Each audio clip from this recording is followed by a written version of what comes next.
Hello, everyone. Good afternoon. Welcome to our live webinar. You know that we bring this live every week from Neurodivergent Business Consortium, and we have a special guest with us. So, as usual, I will introduce you to one of our special guests. And before I start my conversation, I just wanted to thank you all for joining today's live webinar and for your support throughout. We are very overwhelmed, those they are supporting us, and as well as leading us to the success. So if you are watching this webinar through LinkedIn, you can post us questions through the comment box. And if you are watching these events through other social media, you can also send us questions, and we will add this question to our guest. So we don't want to spend any more longer. I just wanted to add our special guest today, and she is Polly Williamson. Hello, Polly. Thank you very much for joining today's live webinar. Hello, Shah. Hello, Shah. It's great to be here. How are you? I'm very well, thank you. Very good. And you? I'm fine, thank you. So, to all the viewers today, we will discuss traumatic brain injury to becoming a successful public speaker. And you know that, those you know my story, I had a brain tumor surgery, and that changed my lives. And there is a misconceptions in the community that if you have a brain tumor or traumatic brain injury or something like that, you are good for nothing. But I have so far invited many people to talk about it, because after brain injury, it has changed our lives. It Yeah. may be different for some of the people, but as we say that examples, we are the living examples that if you have brain injuries or traumatic incidents, you can change your lives by developing your career differently, understand your needs, and so on. So, Polly, thank you. I just wanted to ask you, because we know that we have a presentation. So we will jump straight forward to the presentation uh, for you to let people know who you are, what you do, and how you become successful. Is that okay? Absolutely. That's great. Okay, thank you very much. So I will share my screen because I'm just running the presentation. So Polly, give me a cue to go to the next slides, Yeah. and Well, uh, yeah. you are here. Okay. Well, I don't need that slide yet, Shah. So if we want to take that slide off, and then I will say next slide, please, and that will be my first slide. Yes. So I think this is the first slide I got. Yes, it is. Mhm. Okay, we'll start with that, and then I'll just say next slide, please, at the right times. All right, that's fine, Polly. I am muted, so please let people know who you are and how you become successful, even though you have a traumatic brain injury. Okay. Well, hello everyone. It's great to be here. Right. I'm sure you've all experienced that dreaming or real feeling as you wake from a deep sleep. Hypnopompic, psychologists call it. Well, that happens quite a lot during the day when you're recovering from a brain injury. Am I dreaming or am I awake? Now, clever neurotools can track physical recovery. Psychological adjustment, though, is real, dark ages stuff. I'd always taken control of my thinking for granted. Losing it took me nosediving into insecurity, self-doubt, and frustration. And frustration breeds anger, which breeds outbursts, which feed back into self-doubt. Down the spiral we go. 12 years ago, I was kicked in the head by the flailing hooves of half a ton of horse. I was wearing a crash hat. Had I not, I wouldn't be here today. The young girl riding with me leapt off her horse, placed her coat over my unconscious body, and ran off to raise the alarm. My unfocused eyes and gurgling sounds filling her with dread. First response arrived, intubated me and transferred me to hospital. CT imaging revealed a traumatic subarachnoid hemorrhage and right frontal horn hemorrhage. Intracranial pressure monitors were inserted and percutaneous tracheostomy carried out. I was in great medical hands and the lap of the gods. Statistics. I could still die. I could recover with severe disabilities, or I could make a satisfactory recovery. About equal odds. Translated, no one really had a clue. No one was to know there could be today's fourth option. I now lead a full life. I was in ITU for 11 days before emerging from a coma with post-traumatic amnesia. I was missing 2 months of my life. Where did I go? When did I first speak? What were my first words? To begin with, I couldn't talk. I had a speaking device fitted to the front of my tracheostomy tube. Why can't I talk? Why can't I walk? Realization trickled through, and my therapist at the Brain Injury Rehabilitation Unit set to work. Breathing exercises to aid my weak voice. Facial exercises to strengthen that dropping left side of my face. I relearned to dress, brush my teeth, climb up and down stairs, get in and out of the car, and perform other everyday physical manoeuvres. Inevitably, being female, there was the cooking. Shall we make a cake? Asked my OT therapist. I looked at her in horror. I'm a typical working mum, too busy and far too uninterested in baking. But unquestioningly, I did as I was told and baked the cake. I'd lost independent thought. On the upside, the cake was quite good. I got up when I was told, ate the food I was given. Sorry, slide please, Shah. Slide please. Next slide. Me making a cake. I got up when I was told, ate the food I was given, attended each lesson like clockwork. For once in my life, I actually did as I was told. If I'd been told to jump off a cliff, I wouldn't have questioned it.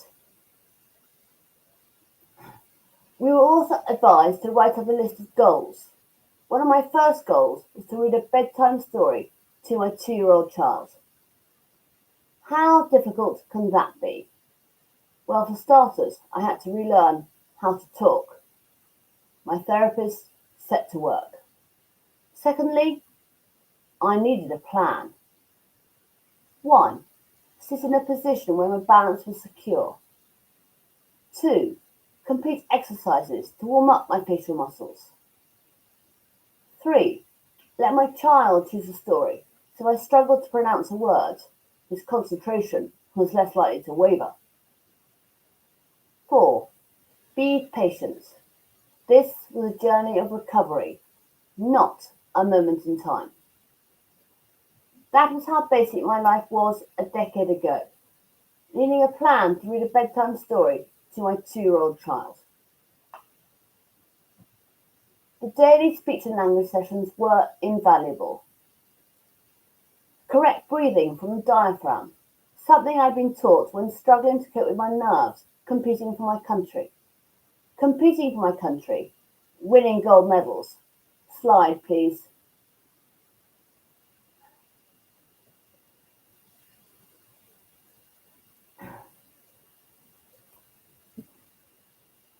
Taught me many things. Resilience and determination are at the front. Hard graft too, and it was these characteristics that led my recovery. However, initially I was unaware that I was paddling so hard.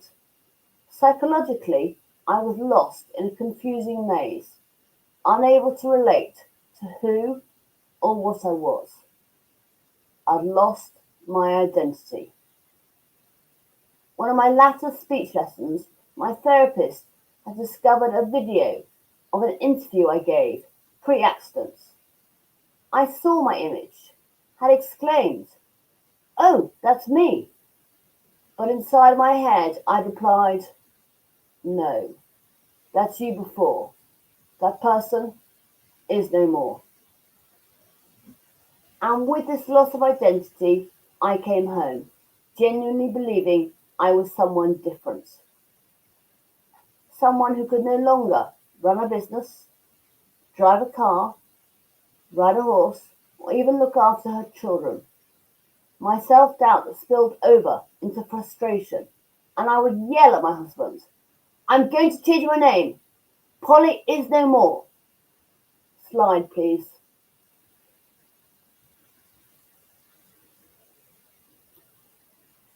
Next slide.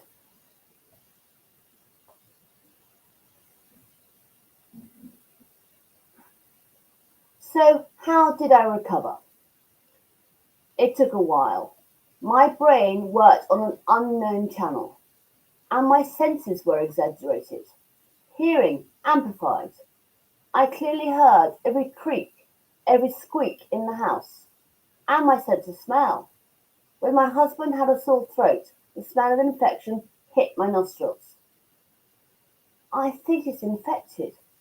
Go to the doctor," I stuttered. Toby shook his head, but the following day he did go. Sure enough, he had tonsillitis and was prescribed antibiotics. That was how I was when I first came home, drifting in and out of conscious thoughts. Light, dark, light, dark. The light was led by heightened senses, sound, smell, atmosphere. Then the mist would come down and darkness would return. So where am I now? And how did I get here? The turning point came when I failed my driving test. Due to an accident, my license had been revoked for 12 months. I then had to pass a test. I failed, my brain unable to react or think quickly enough. It was the catalyst I needed at the correct time.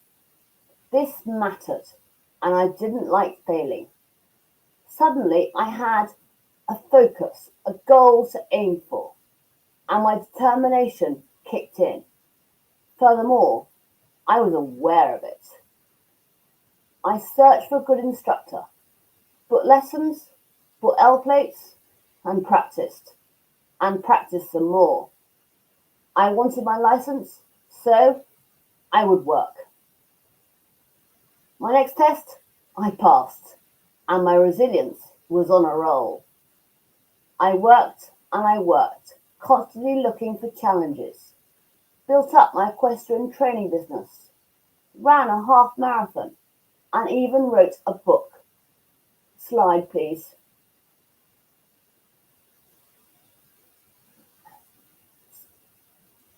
Next slide. It was a friend who suggested I write a book, an idea completely off my radar. But the joy and sense of satisfaction I gained was immense. And when Where Did I Go was published, I was asked to speak at many Headway seminars, and now regularly give presentations. Who would have thought it? A brain-damaged mum standing up giving presentations within the corporate environment. but I love it. I've learned to celebrate successes and milestones achieved as a result of change. I guess my resilience allowed me to view change as an opportunity for learning and development rather than something to be feared. I pursued goals, sought advice from experts, trained hard, and with determination I set about achieving each and every goal. Competing for my country and successfully starting a business taught me the basics of what is needed to succeed. More importantly, what is needed to pull us through the difficult times in life. Characteristics that I will always need: resilience, determination, and belief in the strength of the human spirit. Characteristics that I need to remind myself to use time and time again. Speaking now, the nagging fear that my damaged brain will get it wrong. Am I making sense? My pronunciation? Have I repeated myself for the umpteenth time? With my memory, I wouldn't have a clue. How do I overcome these doubts? I do my homework. Secure the basics. Put the work in, hours and hours if need be. Solid foundations promote confidence, and confidence breeds resilience. And I did this when finding my voice. Bite-sized steps to begin with, endlessly repeating tongue twisters, defining the pronunciation difficulties. The letter L, how I struggled with that letter. So I found exercises and practiced. And then the bigger steps: interviews, TV appearance when Where Did I Go was published, and then I was asked to give my first presentation. And the presentation went well. I enjoyed it. Next slide, please.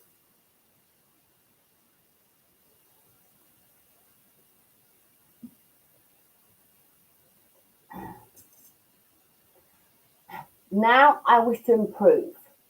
How was I going to achieve this? Training. I contacted a psychologist I had ridden horses for. Dr. Robert Sharp had lectured globally, as well as presenting the ITV series Life Skills. Robert generously stepped forward, advised me extensively with his blunt, honest humour. I learnt a lot.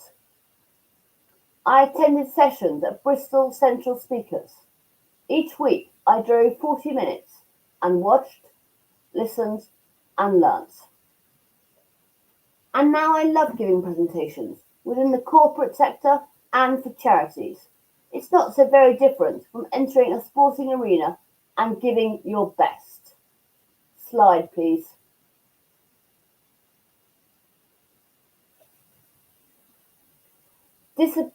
Discipline, preparation, determination, and the need to focus. When I was competing for my country, I would close my mind to all around me, solely concentrating on the task in hand. James Bond could have stood next to me, and I wouldn't have noticed. Pig-headed determination can make us difficult to live with. I'm reminded of when my doctor called me a bloody-minded pain in the ass. Best compliment ever. And he knew it. He recognised my drive to be better. The answer to my good recovery. With determination and resilience, we can work successfully with change, however challenging that may be. Grit our teeth and keep moving forward. And I'm reminded of the words I wrote in the post note to my book. I know my willful, determined fighting spirit came to the fore these last few years. And, oh, how I needed it. We all have it in us somewhere.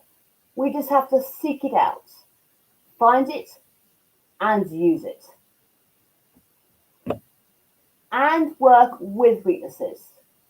One morning, I woke as neurotypical, and in an instant was neurodiverse, and I must work with that. Diversity in all its forms is of great value. People thinking differently, cognitive diversity, brain patterns that don't always conform.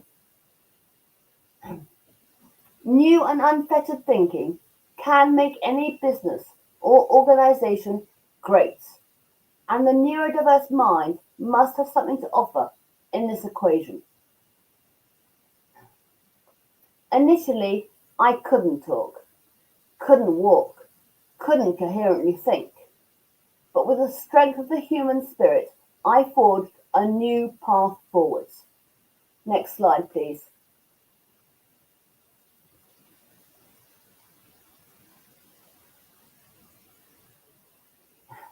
So, where did I go? I came right here. Thank you. Thank you, Shah. Thank you, Polly.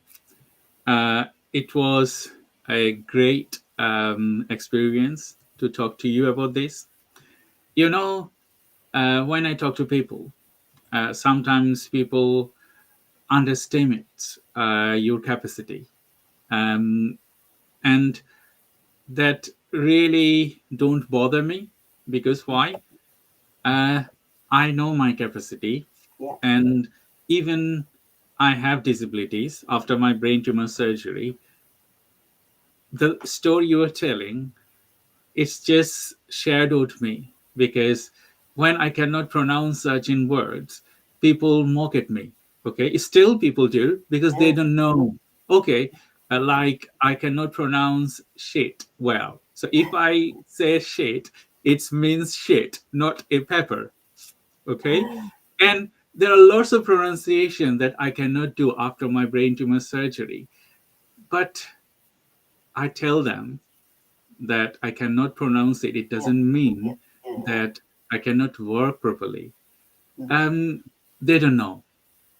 I tell them, like you did, I've It is. trained my brain Yes. to retain its status, and that's why I'm here. Yeah. So we have lots of questions from the audiences. We will answer it one after another. Okay. I Sounds just good. Yeah, I just wanted to share some of my experiences, that what how I become successful. I think all the viewers there watching this live need to know who we are and what is our true self. Yes. So I was born brought up in Bangladesh. So I came here in 2009, sorry, 2004, as an international student to my education. But I did not know that I had a brain tumor. So in 2009, it was from the GP. I suffered 5 years, and then an young person GP, he sent me to the Royal London Hospital for a brain scan, and they discovered the tumor, and it was massive, and I have to go for the operation. I took a gamble, because they said with radiotherapy, it will stay calm, because it's not malignant, benign. So it's just basic tumor, but it's very big. And I took the gamble, like, okay, I wanted to operate it. And Yeah. they said, okay, you will have a lot of individual things, like you will not die, but you will become off sick, like disabilities, limbs disabilities, and a lot of other things. And I said, sorry, I cannot live with a tumor. And I took the best decision, you Yeah. know. Yeah. Yeah. Yeah. Yeah. After my operation, the things you just gone through with it, I have to learn languages. I have to learn a lot of different things. I even cannot walk properly now due to my disability and left side weakness. But I did not give priority of my weaknesses. I did not give priority of my situation. What I gave priority is that my brain is still working. Yes, it's working slow sometimes, Yeah. or is working very fast sometimes. But if I work with that, if I understand my niche, I can get success. And that's why I'm here. So Yes. understanding my disability, uh, understanding what aid I can have, and then get to the bottom of the situation. So we will have some questions answered. So Yeah. Azama said, "Thank you. It's great to see you." I'll just add the question to the screen one after another. Um, I can so see them here. yeah. So thank you, and it is great to see you both talking your success. Yes, we wanted to talk our success because after the traumatic injury you had, you are successful. Yes, you need some aid, but that is okay. That is okay because you are not limited to your boundaries. Like, okay, I cannot work if I have a short memory. I cannot work if I have disability. I cannot do, when you work, there are lots of excuses from the community, isn't it? And You have we you don't have bother to about excuses. you Yes, have to Polly. find a way around the problem. So Hmm. yes, there are difficulties. Of course, there are difficulties, Hmm. but you have to find a way around it because there are often lots of different ways of getting to the end results. So the obvious way, the sort of normal way, might not work for somebody who's had a brain tumor like yourself or a brain injury like me or whatever. But you can find another way around it and you Hmm. can still reach the end. It might take you a little longer, um, and it might take a little bit of thought as to how you're going to get there. But there Hmm. are lots of different routes to the same final, to the same post, same finishing post. I totally agree with you because every person is different, isn't it? So Yeah, the experience I'm having, it might not be the same for the other person because when doctor operate individual person, if it's a brain tumor or any other things or injuries, uh, they will have different things. So after my operation, so you can still see if you look properly on my eyes, my one side is down and one side is yes, up. yeah. Well, mine was Okay, very, and I can see the same for you on your picture that one eyes yeah, is very small and yeah, another one is normal. yeah. And if I do not tell people, they don't understand it because Yeah, but uh, Sean, we're obviously more aware of it. Like, mm, I'm very aware that some things don't work quite as well as they did. And you're obviously very aware of your eyes. But I know sometimes I'm not the most observant, but I have never actually noticed. So I've never before. I know I'm not medically trained. I appreciate mm, that. I know if you're medically trained, apparently you can see something different in my eyes. A good friend who's a paramedic actually said to me, "Yeah, you can see it." Um, and she actually met me after my accident, although she's become a friend. She met me after my accident, and she said the first time I met you, I had to reassure myself that you weren't about to have a stroke, even though your eyes were a little bit wonky. It was because of your accident. So she noticed it, but I have no idea. So I think you possibly have to be trained to notice this sort of thing.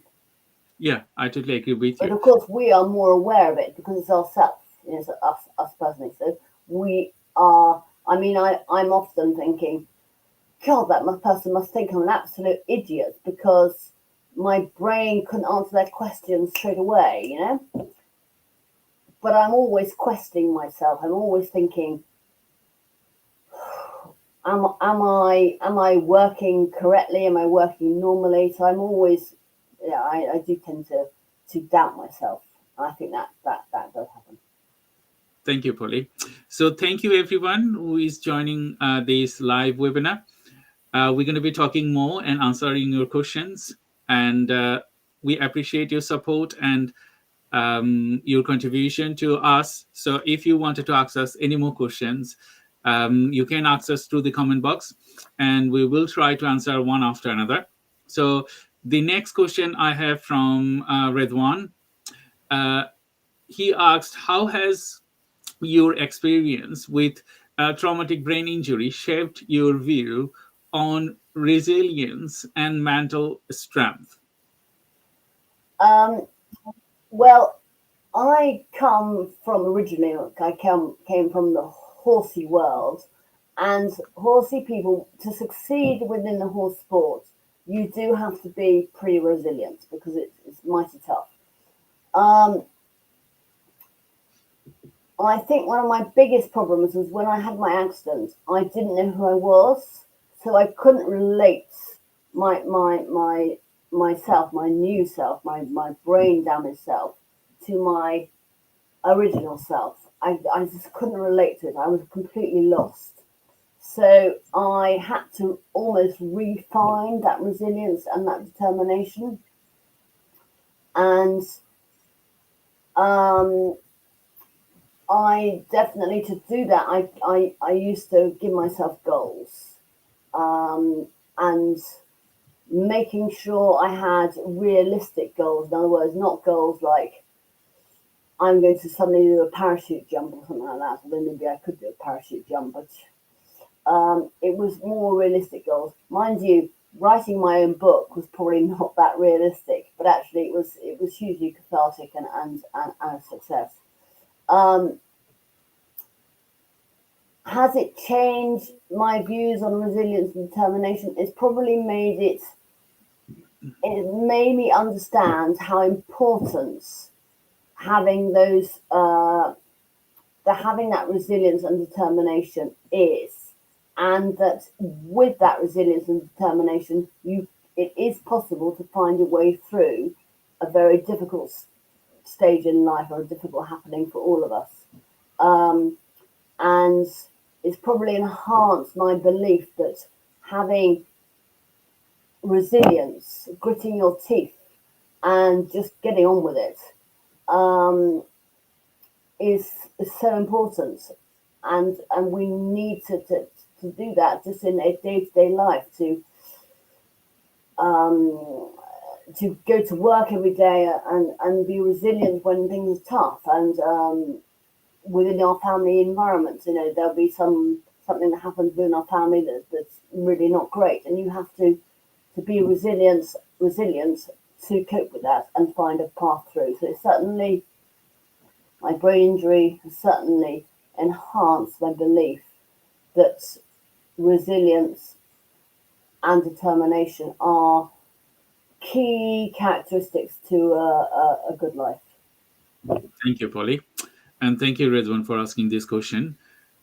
You know that when you have a traumatic injury, I've seen for many people that I talk to till now that one incident changed their life, make them more stronger, because they have a negative impact, and through that negative impact, they become more resilient and more strength and stronger to do work, because I people, yeah. People often used to say to me, and I do touch on this in my book. People would often come up to me and say, "Oh, Polly, you have done so well," I really appreciated it. Believe you me, I really appreciated those positive comments. Polly, you're doing so well, or Polly, you've improved, or whatever. But always inside my head, I was thinking to myself, well, hell, I had no choice. What do? I either sit in a chair, hold up my hands, and say, I can't go on, or I, grit your teeth and try to find a way through. And I don't think I had a choice, because I either allowed what happened to me to squash me, or I tried to find a way through it. And it might not have been I might not have the first path I thought I'd go on might not have been successful. I might have changed the path, but unless I kept putting one foot in front of the other and kept moving forwards rather than just saying I can't do it, Mhm.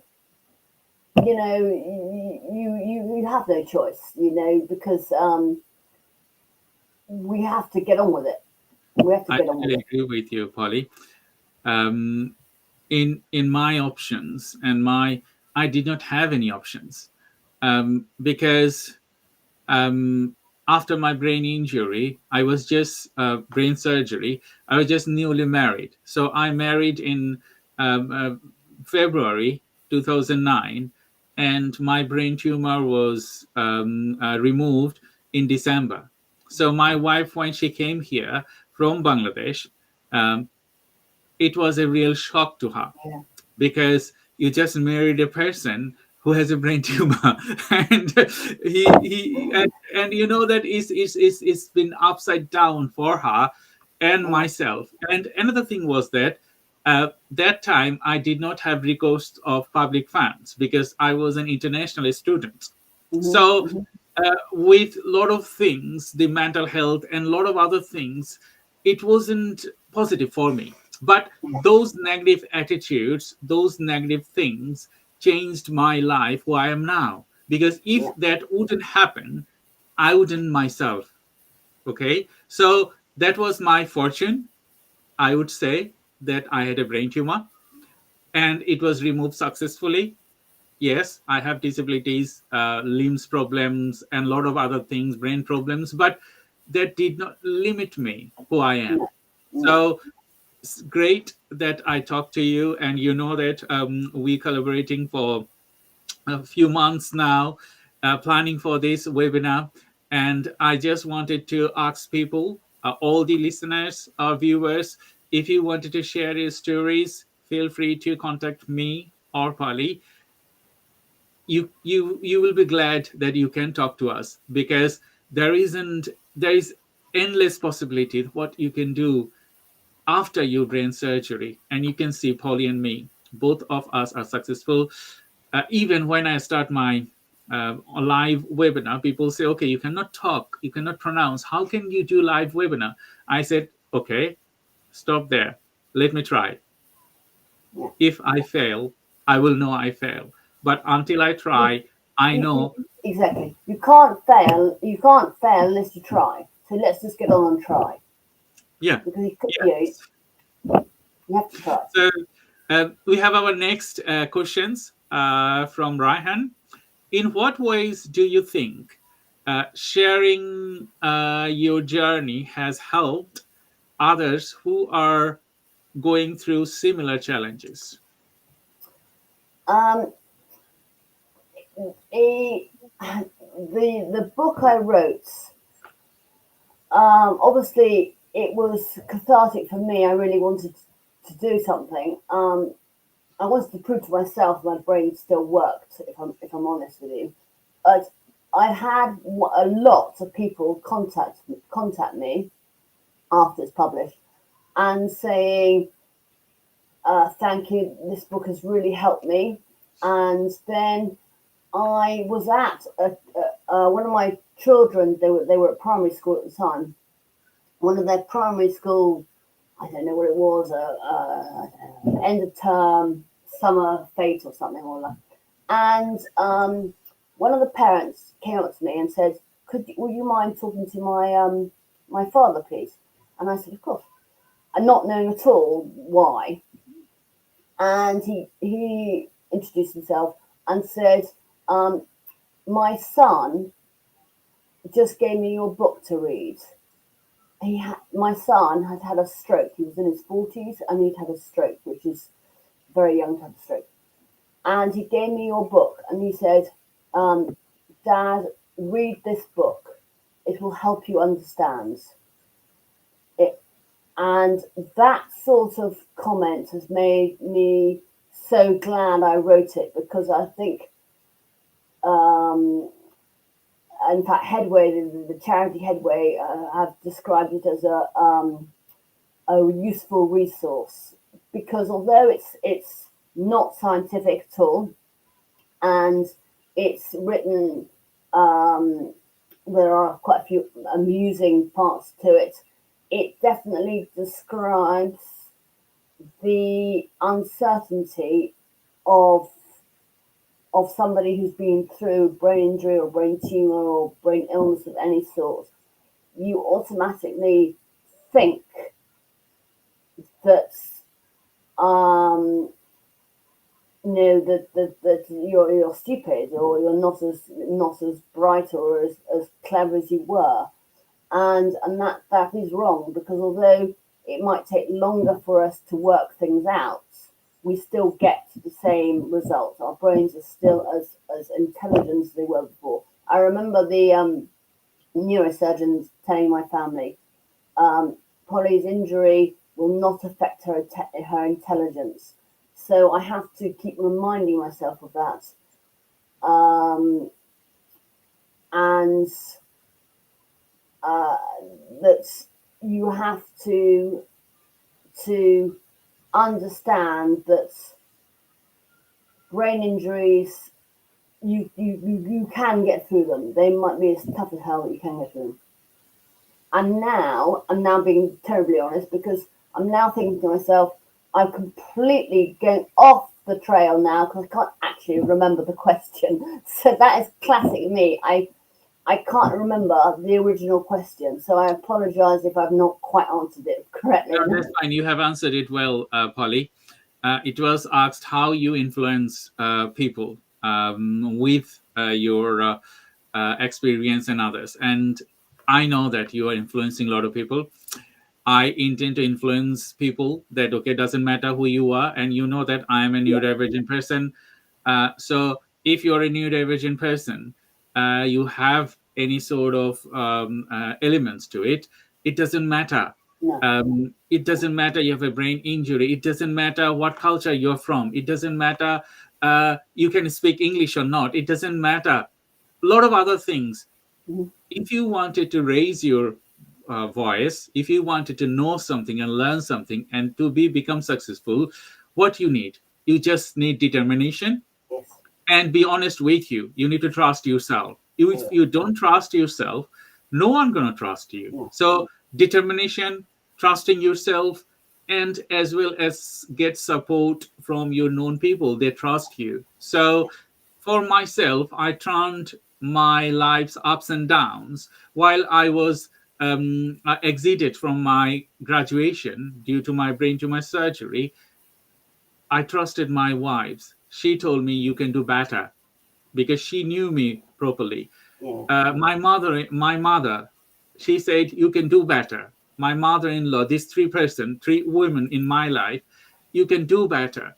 So when people say you can do better, you need to trust yourself that yeah, yes, you can do better. yeah. So that's why I'm here.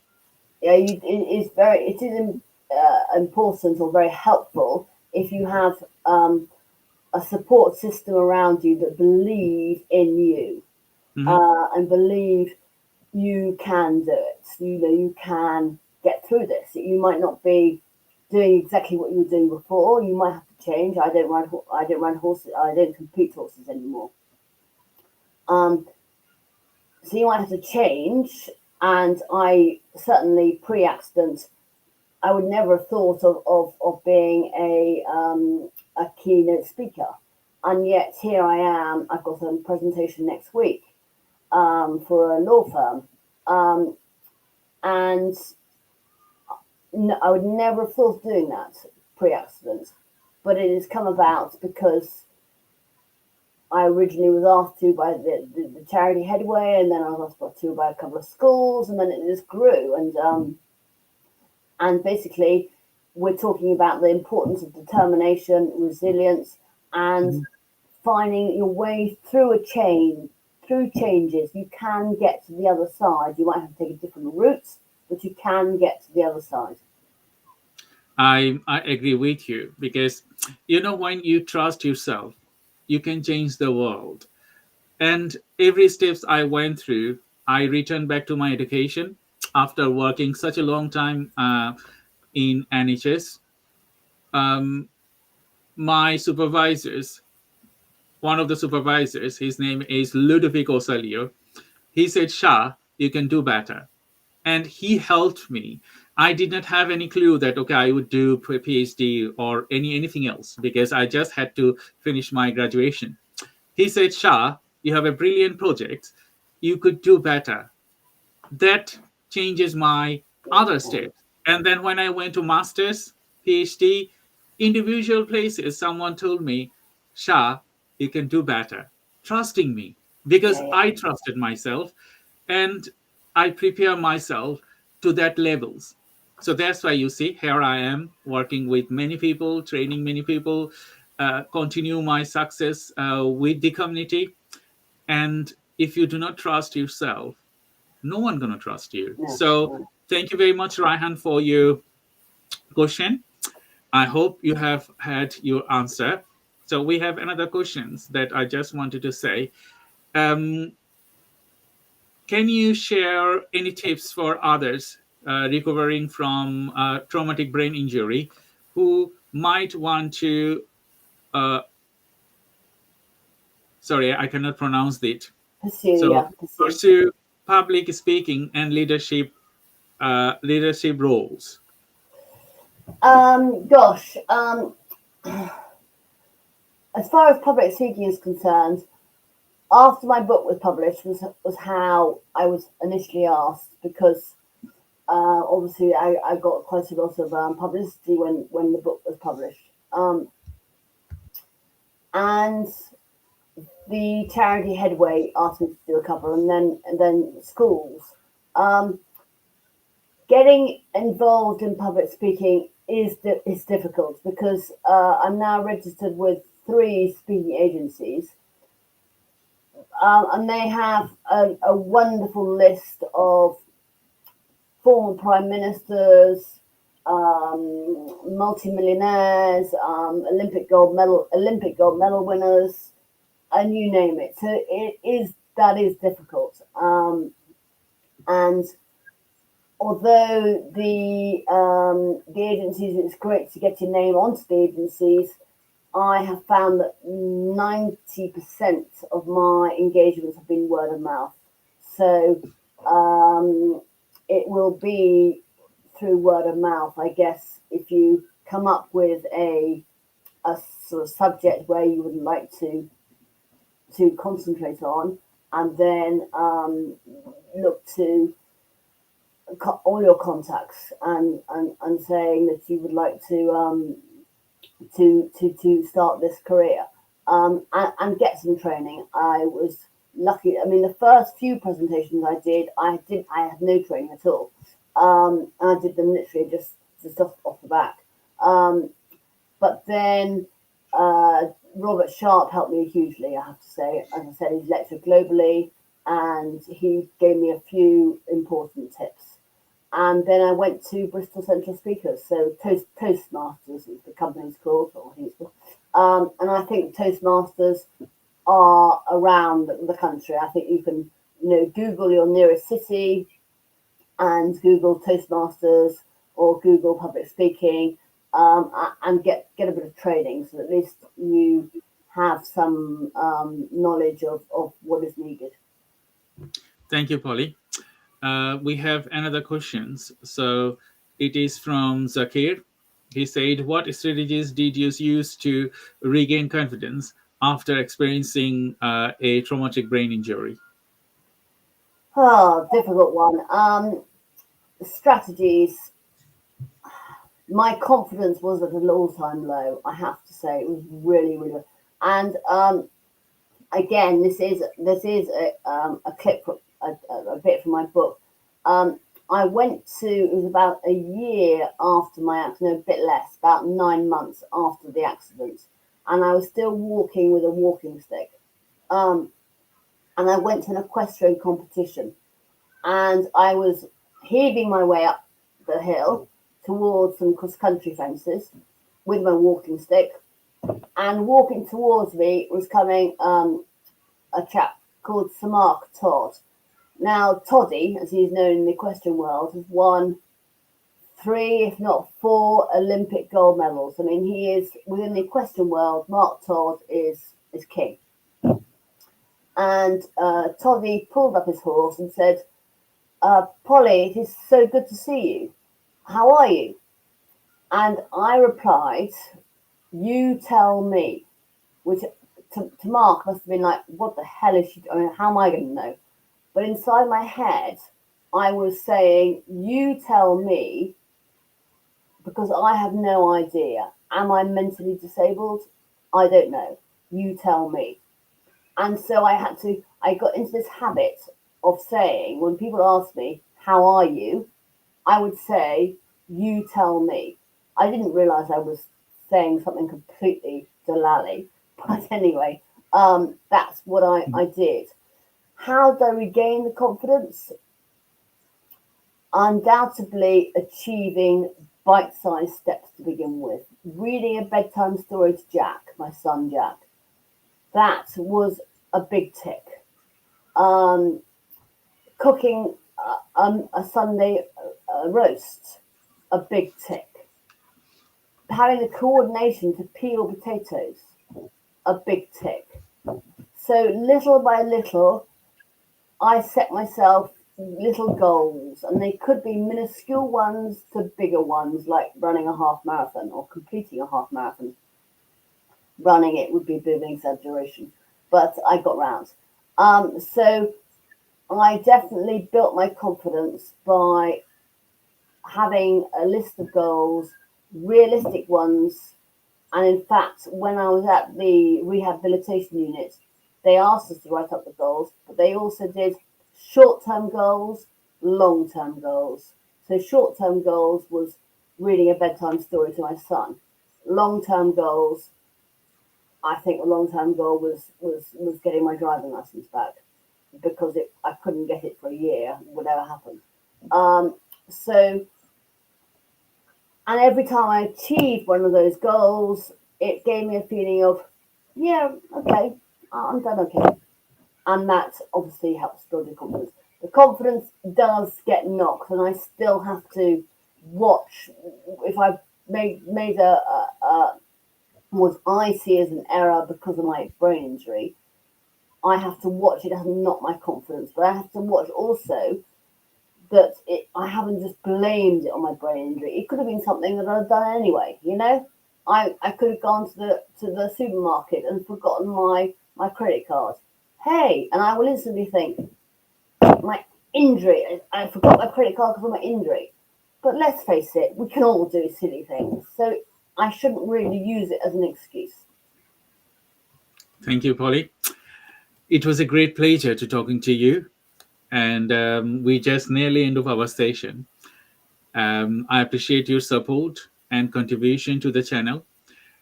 I just wanted to share my screen now to the audience. Please give me one couple of seconds. I just wanted to share some updates with them. So next week, if you can see my screen, next week, we're going to be launching NBC website. So you can see the events here.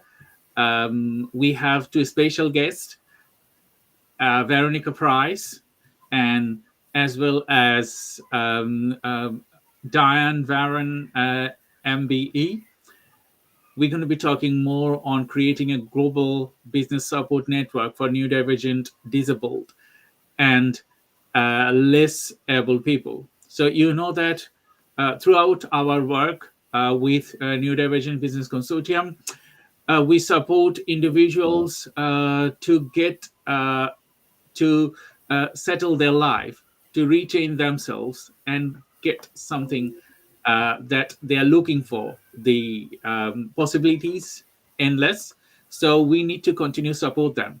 And this is our new site that we have built for you to get supported. Is a portal, and with this portal we have many things embedded for anyone they're looking for. So we have event sections. You can see all of our upcoming and past events. Resources section, you can see all the ND resources and corporate resources, people's businesses, news sections. We also have packages. So we would request you, if you wanted to support us, please support us through our packages. And you can also donate us for a specific purpose, because you know that we are running this organization such a long time and we need money. Still, we did not raise anything because I did not ask anyone to donate me. But we have started. And if you wanted to donate us, please feel free to donate us through the site. It's fully automated, and your support will give us the uh, capacity to work more, and as well as to contribute more for the community that we are supporting now. So every little help is appreciated, and please register to the event for our grand opening of NBC. It is 1st of October from 12 to 1 p.m. next Tuesday, at the same time that we are doing these events now. So thank you, Polly, for joining today's webinar. Oh, thank you. And I appreciate your support. So at the end, I ask the speaker to maybe add some key takeaways from this session. What our viewers will take with them. Well, first of all, I think a very big thank you to you, Shah, for setting this up, because setting up this sort of consortium, it'll give so many people so much help. So thank you for setting this up. 3 main takeaways. Confidence can be developed.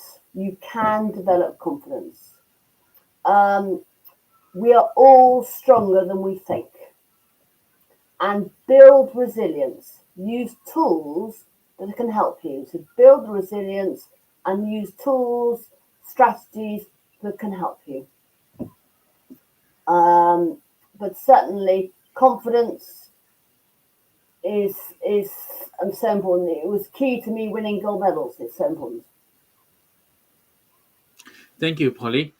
And for myself, key takeaways would be the same thing.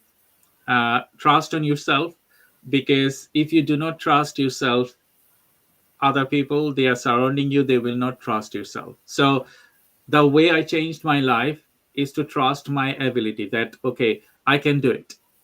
And now what I'm doing, if I can do it, you can do it. So build a mechanism within yourself. It's not like you successful and then you forget about the community. You are successful for your community. So you have to have a mechanism to return it back. Like if you see Polly's success, she's returning it back. If see my success, I'm returning it back. So what I'm saying now, I can do it. If I can do it, you can do it, because you have greater prospects, better than me, to be successful. So why do you spend time thinking about your problems and getting more mental health issues? You know that, Polly, in the UK, this huge population, they think that okay, they are not good for anything, and they become the elements of mental health, so destroy their lives. The suicide is highest in the community. So please seek for help. If you are in mental health problems, ask people that okay, you need support. Trust yourself that with your individual elements to the community, you can greatly change the future of anyone. I'm contributing, training people. I have a training that I train students to get PhD scholarships, and it's changing their lives, because when they get the scholarships or they get the PhD admissions, it's changed their lives. They are in a mechanism to train other people. So I have done it. I'm supporting people to do that. So same request to you, all the audience. Trust yourself, support the community, and support us, because if you support us, we will engage more. So we will bring more programs with Polly. We are planning to do the TEDx in the future, and I know that there are many people within the community. They wanted to listen to us, they wanted to listen to our stories, and we will be successful together. And success is not individuals, is collective. You can get success with your family, with your friends, with your community. Teamwork. So Polly, last sentence for the audience. Keep on, keep on. You can do it. Just keep on moving forward and believe in the strength of our human spirit. Thank you. Please stay on the line, Polly. I will say bye-bye to the audience, and we will finish our conversation offline. So thank you, everyone. It was a great pleasure today talking to Polly, and I overwhelmed listening to her. And you know that she just published her book, It Inspiring People. I am writing my book as well. It will come sometimes, because you know that I wear many hats.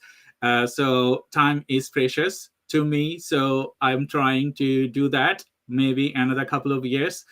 But we need your support. Please go to nbconsortium.com and you can support us. Even if you are not in the UK, elsewhere, it is accessible to anywhere in the world. So we need your support. And with your support, we can contribute more and continue our conversation ongoing. So thank you for joining today. I will welcome you next week with our grand opening of NBC. Until then, stay tuned and please support our work. Bye-bye.